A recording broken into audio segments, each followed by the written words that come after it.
Hello, everyone, and welcome to the Entrepreneurs in a Game podcast. I have a very special guest with me today, Michael Zipursky. He is the CEO of Consulting Success and coached consultants. He's advised organizations like the Financial Times, Dow Jones, RBC, and helped Panasonic launch new products into global markets. But more importantly, he's helped over 370 consultants from around the world in over 50 industries add 6 and 7 figures to their annual revenues. Over 35,000 consultants read his weekly consulting newsletter. Michael is also the author of the Amazon bestsellers, The Elite Consulting Mind and Consulting Success, the book. Michael, it's such a pleasure to have you here on my podcast. Yeah, Nina, I'm really looking forward to this, so thanks for having me. Oh, it's a pleasure. And Michael, I want to dive right in to mindset and your inner game, because you built up a very strong business.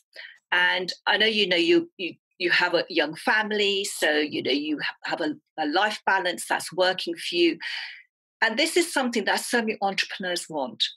And so many of them are spending long, long hours in their business and they're not seeing the success that they want to achieve. So let's just dive straight in. What is your thinking? How has your thinking helped you to create the business that you're now enjoying? What is it? What is the key inner mind thinking that's really helped you to get to this level of success? Yeah, it's a fantastic question. And in full transparency, my thinking has changed over the years.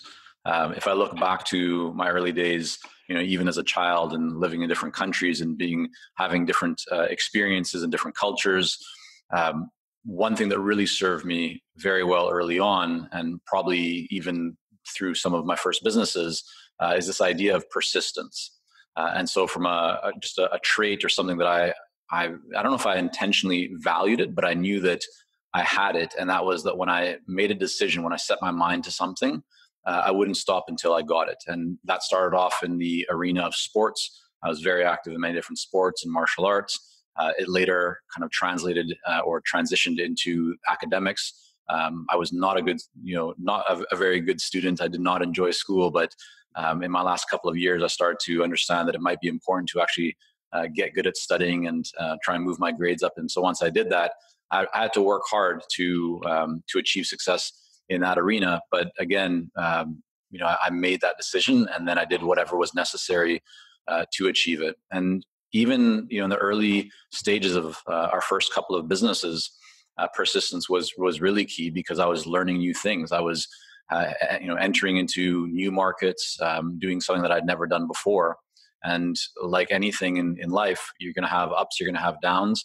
But I knew that I wanted to be successful. And so I was going to do whatever it took to ensure that I was. And so I had many experiences where things did not go very well, but also some experiences where things did go well. And through all of that, right, it was persistence. It was knowing that even if I got knocked down, I would get right back up and learn from that experience. And so I never looked at things as being failures or necessarily mistakes. They were all learning experiences. And so that mindset perspective or that perspective that I had around kind of mindset and seeing things, I think also helped me.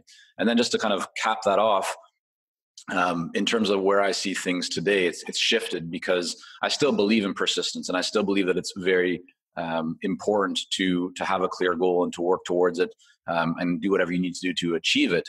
But as you mentioned, I have 2 kids and I want to spend a lot of time with them. And so, between my wife and myself, like that's our priority. And so certain things have shifted. I'm not spending, like in the early years of business, I spent, as you mentioned, many late nights or early mornings, just kind of grinding, getting things done. And I think there's a place for that. I think that's important when you're getting started, because the more action that you take, the more feedback that you receive from the marketplace, and the faster you kind of accelerate that, then you're able to make better and better decisions. But what I've been able to do, and what I think most people should be doing, is as your business grows and you're learning more, you're validating the marketplace and your offerings and everything around who your ideal clients are and your marketing, then you want to start making decisions that are going to help you to optimize the business so you don't have to spend as much time working in it and just grinding. You're either getting other people to help you with that, or you're using other resources. You're making decisions to remove inefficiencies.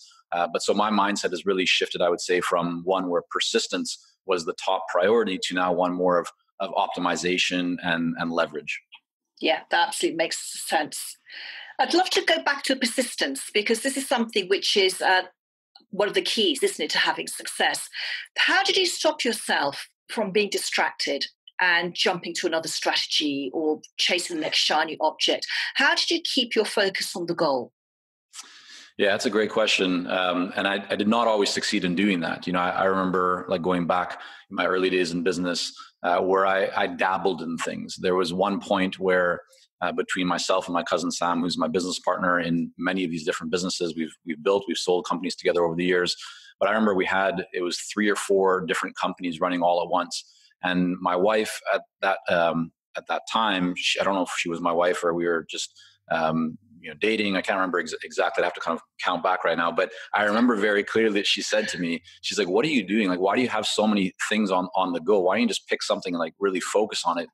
And I was like, "Yeah, you're a smart woman." Like, so it got me thinking a lot more. Like, yeah, it didn't make sense to have all these different things going on. So back to your question, I wasn't always good at having that focus. But what I've learned over the years is that by focusing in on something, you're actually able to get more out of it. That your mind might say to you, "Well, I want to jump to something that's better. I want to, by testing different things, I'm diversifying, so on and so forth." But I've actually found that by really getting clear on what you want and saying no to a lot of the chatter that goes on, you end up seeing a better result. And that's in my situation. I'm not going to say that that's the only way to do it, because I think that there's no one way to do it. But if we take an example, Nina, of we are approached all the time about doing affiliate offers or joint ventures, or someone says, "Hey, Michael, well, you guys should be doing this kind of video or that kind of technology, this kind of whatever." But when we get very clear on what our goal is, we will very rarely deviate from it. And it's not because the other opportunities could be better or could help us to make more money. It's because my priority isn't just to make more money or just to try, something new because someone said that it's going to work. My priority is to achieve the goal that I've set out to achieve, and do it in a way that is manageable, do it in a way that is going to be leveraged, do it in a way that really fits my lifestyle. And so you might see that one approach works for someone where they do a lot of speaking, and that's great. But that doesn't mean that it's the right approach for you. Or someone's doing a whole bunch of like product launches or big promotions, and that's what works for them. But it doesn't mean that it's going to be the right thing for you. So I think what I've become very aware of is what I like doing, what I don't like doing, what fits into kind of the way that I operate and the way that I just enjoy living in the moment. And then I align everything to that, and I stick to that. And I just push all the distractions to the side. I appreciate them. I contemplate them a little bit, but I really just try and stay focused on what I believe is going to move us forward in a way that fits to our business model.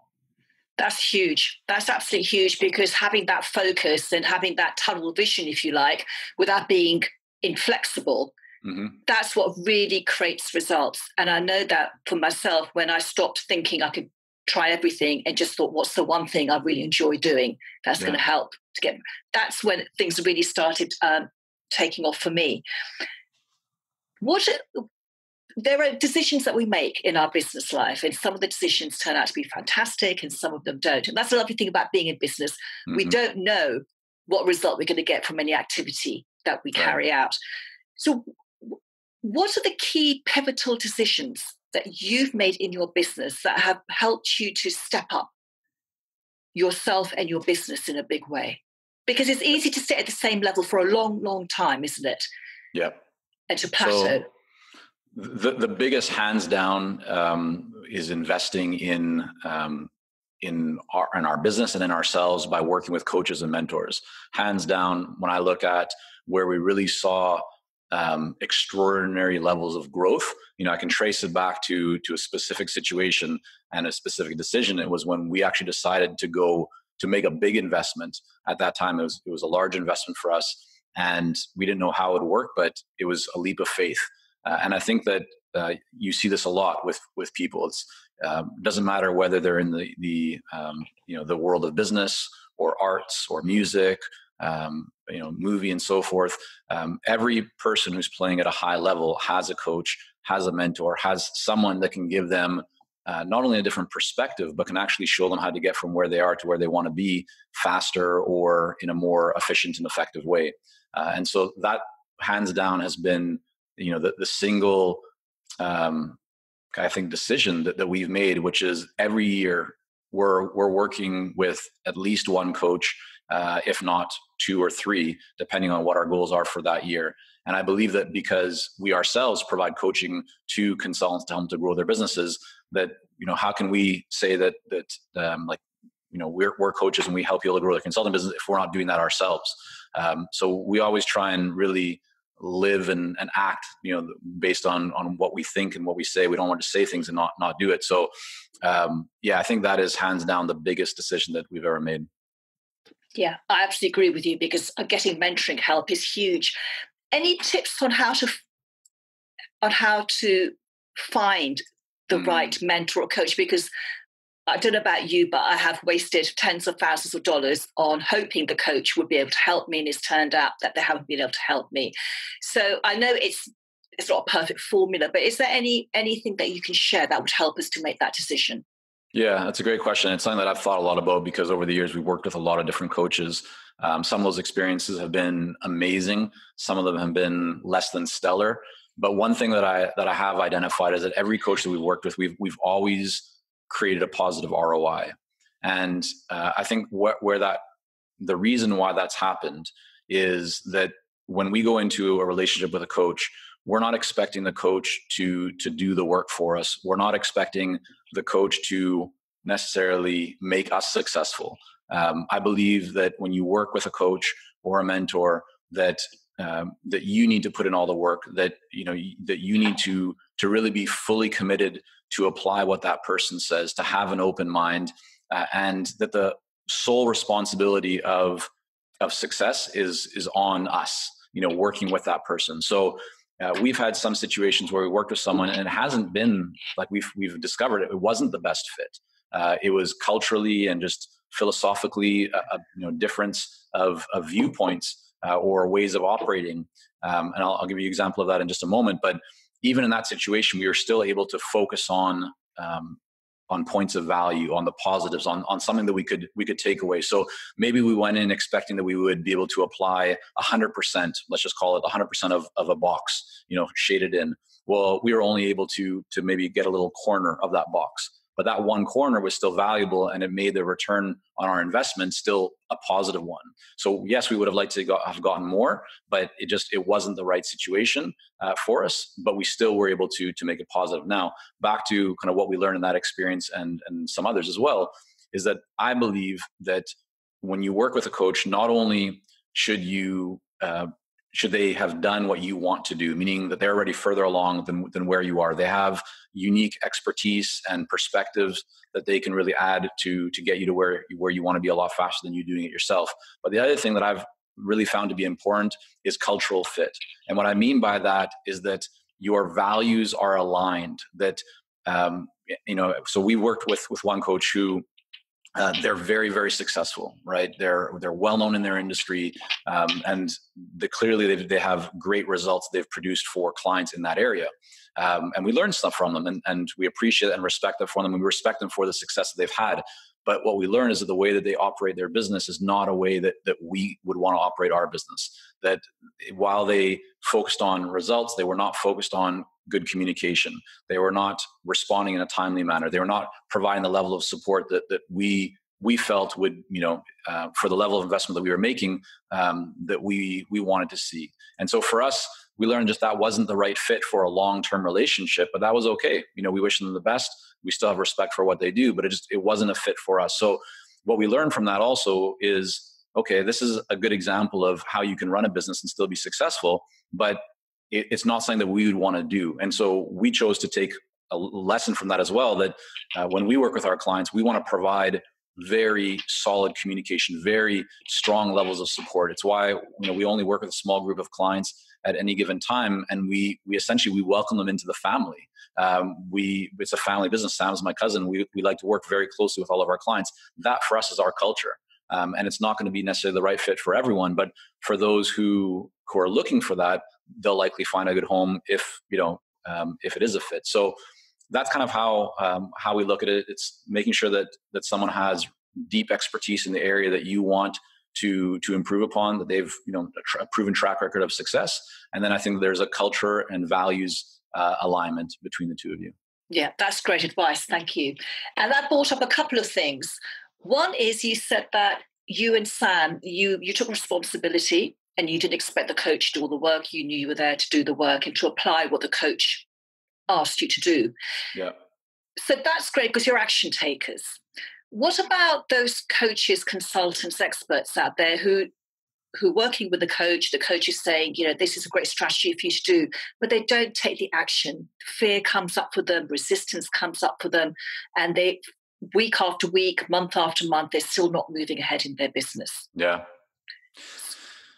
Yeah. I mean, it's like, so we see that as well. And I think if you're listening to this right now and that's you, and you feel that, you're open to trying to get coaching or guidance, but you know that you're the kind of person that when you're asked to do something that you haven't done before, that when you have to venture into that kind of zone of the unknown, that you become uncomfortable, that you stop taking action, that you find reasons and more so excuses not to take the action that deep down inside you know that you need to do. I think number one, you need to ask yourself why you're doing what you're doing. And I'll give you an example of this. One of our clients, she came on one of our calls and said, I have to admit, I haven't been doing the level of outreach and contacting my ideal clients the way that you've said that I need to do. And I feel like what can I do to kind of get back on track? And I said to her, think about why are you doing this? Like, what's the reason that you left your cushy corporate job to become a consultant?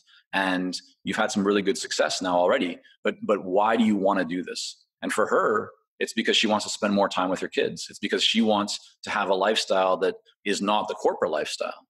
And so that's what she needed to hear. And so she came back a week later and I said, like, how's it going? She said, yeah, no, I've been doing it consistently. I said, okay, what was the big difference? She said, well, the big difference is that I actually now, when I feel like I don't want to do it, those feelings still come up. But now I go, okay, I'm doing it for my kids. I'm not just doing it for myself. And so I think for all of us, if anytime we're stuck, ask yourself, why are you doing it? Like, what's the end result, the end goal that you want?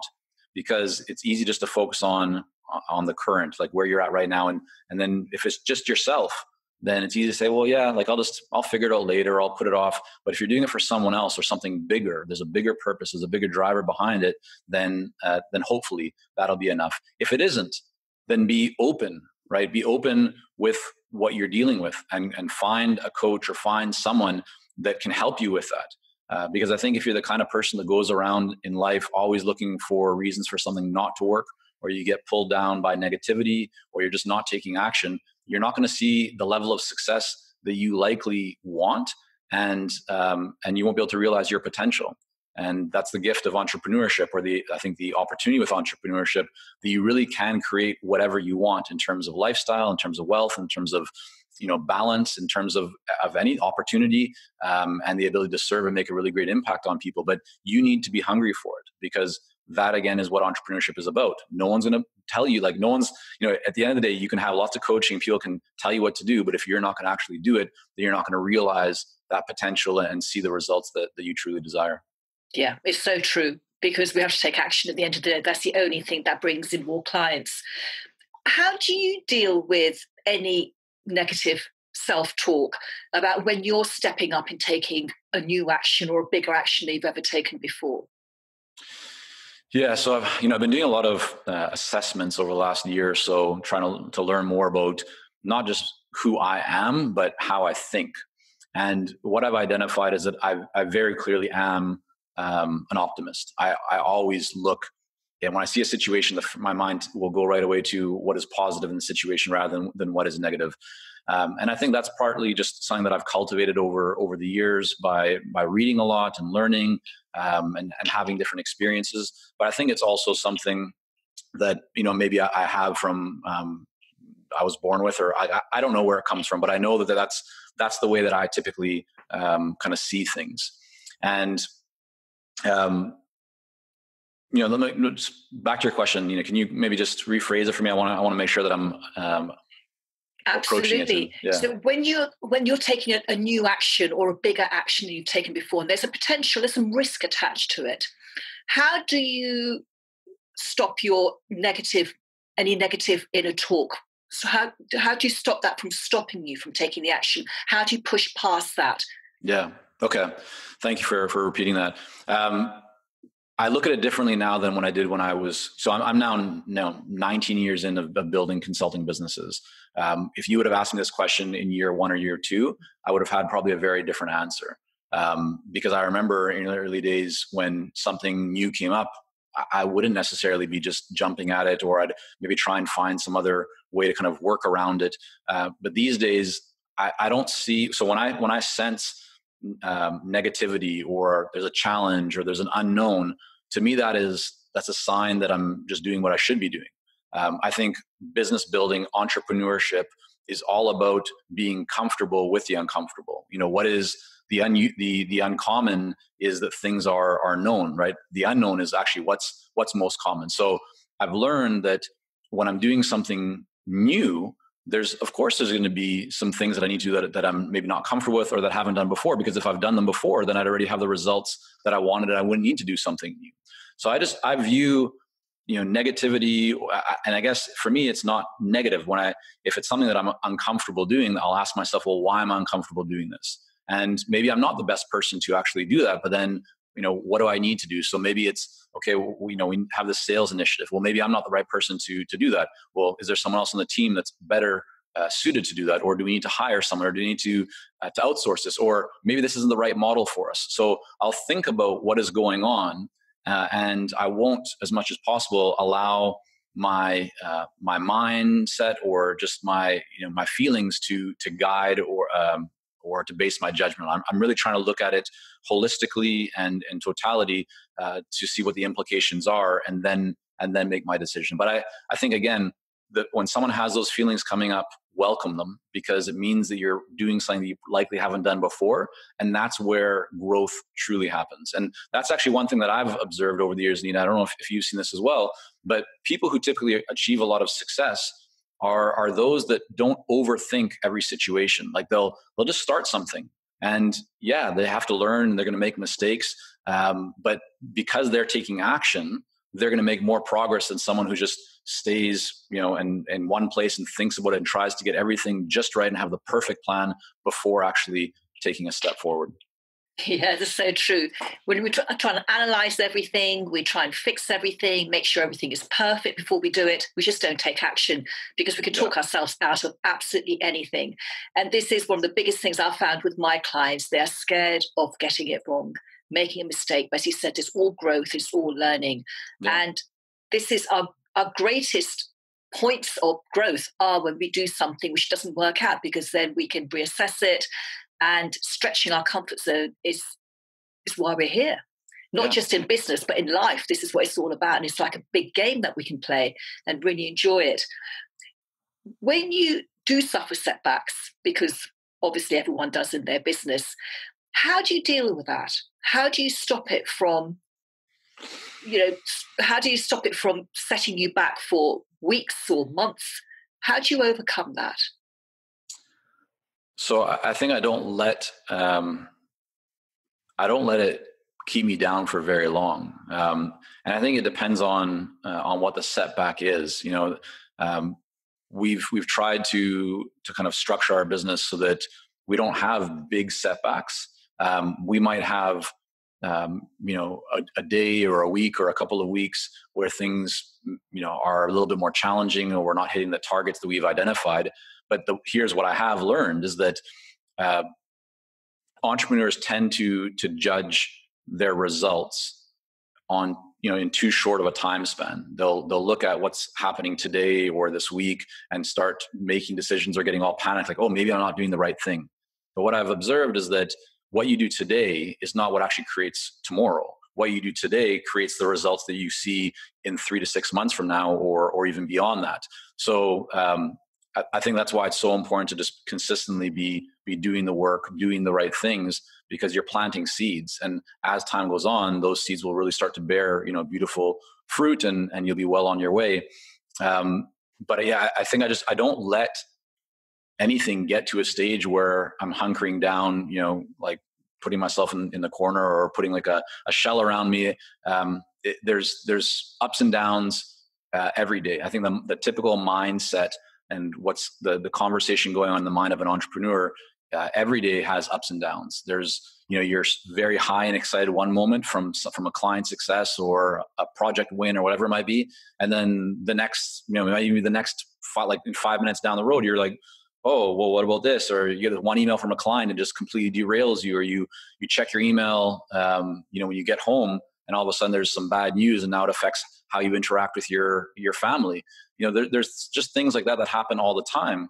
But what I've learned is just to try and really focus on the positives, and just to keep taking action rather than letting my mind get consumed with negativity, because it doesn't fix the problem, right? You just got to keep taking action. Yeah. Keep moving forward. And it's your choice. I mean, that's a choice that every single one of us has. Doesn't matter what our situation is. We have a choice. We can either choose to look at a situation and focus on the positive, or we can choose to focus on the negative. Yeah. And we forget that we're creating our thinking moment by moment. And we always have a choice in every single moment how we look at something. And how we look at something dictates how we feel about it. And then the action we may or may not take. And I sometimes think that we forget that bit, that we are creating our thoughts rather than our thoughts just happening to us. Correct. And it's really interesting, isn't it? Because as entrepreneurs, we're riding a roller coaster. As you said, every day we have our ups, we have our downs. It's how we deal with that. That's really crucial. And how do you deal with, when scarcity-based thinking may creep up on you? Yeah. Or you sometimes think, well, we're not hit my target this month. How do you deal with that? Okay, so a few things. Again, another really great question, Nina. But so number one, I read. I find reading is a great way to expand your mind and to shift from scarcity thinking or negative thinking to positive, and to opening up your mind. Number two is surrounding yourself with other people who are at least at the same level as you, if not significantly above in whatever dimension that is that you want to improve. So if that's like, your health, surround yourself with healthier people. If it's with wealth, surround yourself with wealthier people. So having that around you is really, really critical. And that could be through a mastermind group, a coaching group, a community, whatever. And then the other for me is exercise. Exercise is so key. It's probably the reason why I go to the gym almost every morning. And I need that to start my day. If I don't go to the gym, my wife can tell, like she'll know by the afternoon. She's like, you didn't go to the gym today, did you? I was like, well, what do you mean? She's like, yeah, you're just the way you're acting. Like you should have gone to the gym. Because I need that. For me, it's a place where not only do I go for my body, but I go for my mind. I go for my spirit. It's just something that I think, many people, whether they are conscious of this or not, is that exercise and just movement is really critical to your well-being. And really I think some of the best ideas that we all have are not when we're sitting at our desk or in the office. When I walk from my house down to the office here every day, that's where I'm thinking. Or when I'm walking back home, that's where I start seeing different ideas. My great ideas don't typically come when I'm in the office here. It's when I'm at the gym, right, or walking, or just in a different environment. So those are, I think, the three big things that I would suggest for people. Yeah, that's brilliant. My best ideas come when I'm walking my dog, because I literally have nothing on my mind. Yeah. Thank you, Michael. That was absolutely fantastic. How can our listeners and our viewers find out more about you and your work? Yeah, definitely. I mean, people can find me on LinkedIn at Michael Zipursky there. You're also welcome to access hundreds of resources if you're someone that wants to go from being in the corporate world to building a consulting business, or if you already have a consulting business and you want to grow to the next level. We have a free guide and resource at consultingsuccess.com/blueprint. Fantastic. I would encourage everyone to go along and pick up these freebies from Michael, because you have created a huge amount of success. And I know you've got you've got real integrity with the way that you run your business. Thank you, everyone who's been listening and watching. Thank you so much for joining us today. And thank you, Michael, for being such a fantastic guest on my podcast and sharing so much wisdom with everyone here. Nina, a real pleasure. Thank you. And until next time, bye-bye for now.